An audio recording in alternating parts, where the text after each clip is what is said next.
Hey guys, welcome back to another video. It's your man Jay Will. So yesterday, or it doesn't matter what day, I posted a video with the S7 and the Mate 9 low light video samples and the S7 wand. I think a lot of you guys, there was a misunderstanding or something, because that didn't mean that I like the S7 better than the Mate 9. In this video, I'm going to tell you why the Mate 9 is the better buy over the S7 or the S7 Edge. Let's go. Alright, so in this video I'm going to tell you some reasons why and some clarification about the Mate 9 versus the S7. I had no intentions on doing this battle, but I think I need to clear up some things here. Now, the S7 isn't a new device. So before you start saying, well, you know, the S8 will obliterate the Mate 9, there is no S8. There is no S8. So at the recording of this video, there is no S8. January 14, 2017, there is no S8. So I did a battle and low light video on these two phones, and the S7 won. I think some people figured that, you know, the S7 was like the boss device, or I was saying it was the better device. Pump the brakes, it's not.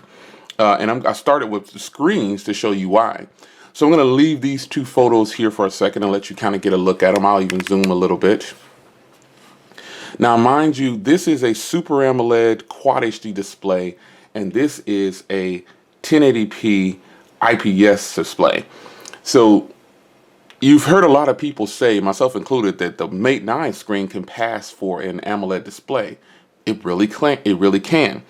So this is just a demonstration of these two photos. I've got two other photos that I'm going to show just to give you an idea of how nice the screen on the Mate 9 is.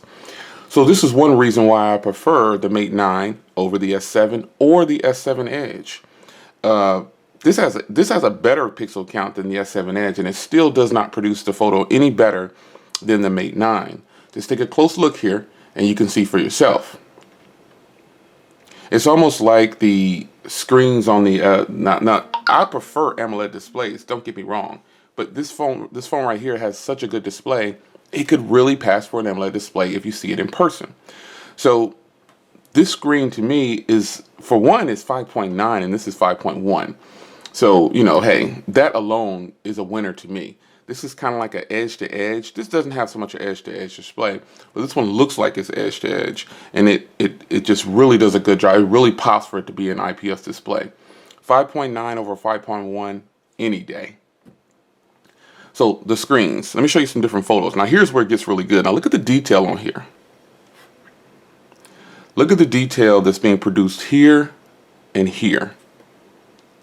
And I know this probably won't come across too well on camera, but you'll get the gist of it. You'll see that there's more detail in here than in here. And this photo looks almost a little bit blurry.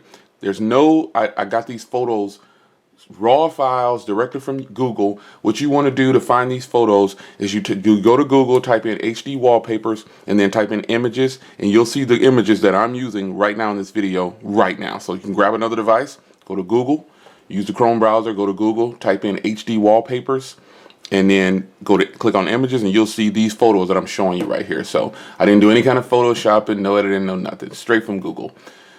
This is how both of these screens produce these photos.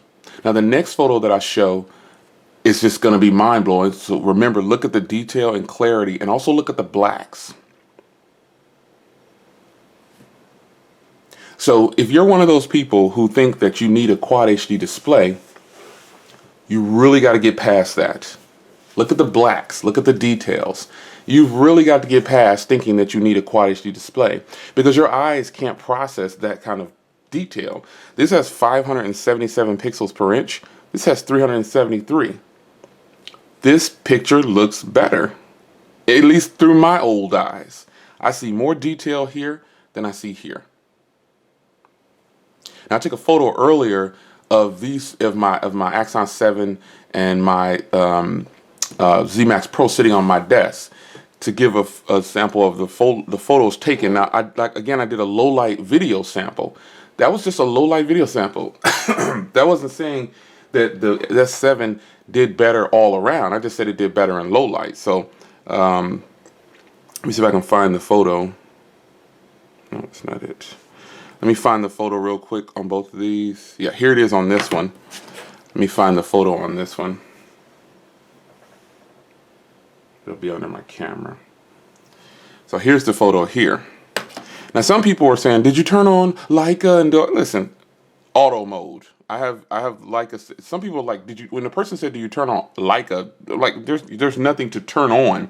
You've either got vivid, smooth, or standard, and I use standard. Now these photos right here represent the picture I just took a second ago of these two sitting on my desk. This is more accurate. This looks washed out. Enough said.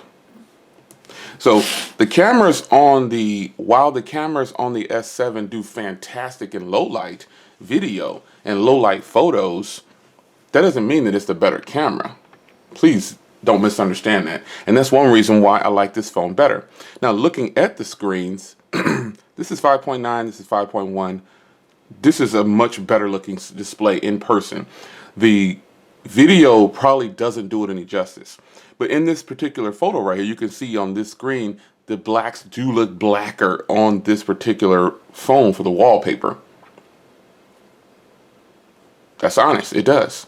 But the display when just showing regular photos and things, and the quality of pictures that come from this camera in the daylight, they're fantastic. So I like the size of this phone better. I like the screen better. And the daylight footage that I can get from this phone is on par, if not better, than the S7. Now, let's look at build quality. Now, I'm releasing some information here. I haven't done a video on this yet, but this is a clear carbon fiber skin that I'll be reviewing, and I bought it for a couple of phones. I bought it for the iPhone 7, and I bought it for the Honor 8. So I'll have some video footage up on that soon. But here, you get to see it first in this video. This is a better build quality. There's no other way to jump into that. This metal body right here, the rear-mounted fingerprint reader is a preference, but the rear-mounted fingerprint reader is faster than this fingerprint reader because I have to push the button on here to light the screen. I just rest my finger on here and this one comes on, and it is really fast. Metal bodies on phones to me is always going to be a preference over glass. And that's a personal preference. I think it looks better and it feels better. Another thing about this phone is that it has a dual speaker setup and it is loud. Media content on this big beautiful screen. And again, put your S7 Edge right here too. I still feel the same way because I bought the S7 Edge at launch, but I got rid of it. But this is still going to be the better device to me. The build quality is better. The sound system is better. Now, what advantage does this one have? This is a heart rate monitor. When is the last time I used this heart rate monitor? I have no clue. And I do fitness. I go to the gym and everything, but I don't use it. Also, this is waterproof, but I haven't really been doing any testing with water, and average consumers don't dunk their phones in water. I've done that before for video testing, but I don't just dump my phone in water. And I keep the phones naked around the house, which with this phone I had to buy some protection, to give me some grip. I should say, not protection. I had to buy something to make it feel better. Now, don't get me wrong. This isn't to say that I dislike the S7. I just feel like the S7 is in no comparison a better buy than this phone. And when I speak of buy, this costs $80 more than this phone. Now, granted, this is a older device. This came out in February. It was initially announced and was released in March. This just came out in November. It was announced in November and came out in December. But this is still a powerhouse device. But I just wanted to make it clear that I wasn't saying that this phone was definitely a better buy than this phone. This phone costs less. They both have an SD card slot, but this one you can do the storage to the, and I believe I've tried it with my S7 Edge and it kind of worked to put the data over. I haven't tried it with this one because, I just took the SD card out, but this one you can do your data stored to your SD card for large files, and you keep the main system files on the phone, so that frees up memory. But overall, battery life is definitely better on here. This has a 4,000 milliamp hour battery. This has a much smaller battery. I forget, this is 3,000. This also has supercharge, and this has fast charging. This phone really charges fast. Now, you do have to use their cable, but still, it charges really fast, much faster than the S7, and it has a smaller battery. Some other things I like about this phone is probably just the overall package. This runs a Snapdragon, which isn't bad. But this runs the Kirin 960, which is a fast processor. Now, operating systems are going to come down to preference. Now, if I had to choose between these two, I'm going to choose Huawei's skin. Now, I'm running Pixel Launcher on here because in 2017, the S7 still needs work, like TouchWiz. I mean, not the S7. TouchWiz still needs work. People call it LagWiz. This phone has, you know, some good function. It's a fast phone, but an octa-core processor up against a quad-core processor, I'm going to get better day-to-day performance on here for sure. That's just what it is. You know, I just had to make this video because I wanted to be clear on it that the Mate 9 is definitely the better purchase. This phone costs $680 and the S7 costs $780. This phone costs $599. So it's unlocked already. You can buy an unlocked version of this one, but you're going to pay even more for it. So just to be clear, the Mate 9 is the one I prefer. Now both of these are used daily, but I would not recommend the S7 or the S7 Edge over the Mate 9. I would definitely recommend the Mate 9 over the S7 and the S7 Edge. And for people who have the S7 Edge and the Mate 9, or for people that have both of these phones, give your opinion in the comments, because that's exactly what it is. This is just my opinion, and all it'll be is your opinion when you comment. So there's no need to leave a comment saying that I'm wrong and that the S7 is the boss and all that. Listen, the S7 is the boss of low light video. It's not the boss of smartphones, that's for sure. Because there's always new smartphones coming out. I will be more inclined to put these two against each other, because this phone is fantastic.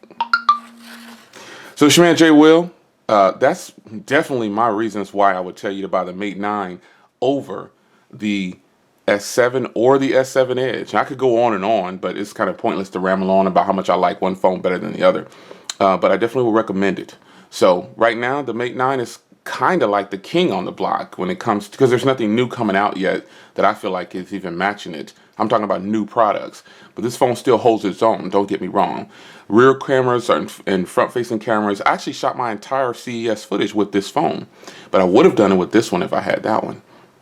So it's your man Jay Will, and that footage came out great, by the way. Microphones, everything. This is a great phone, don't get me wrong, but I just wouldn't buy this over this if I was standing in a store getting ready to purchase. So it's your man Jay Will. Leave a comment down below with your opinion, because that's all it is, and this is just my opinion. But no need to argue in the comments. Just get your point across, articulate well, and let's have a good discussion. Which one do you like better, Mate 9 or S7? Take care.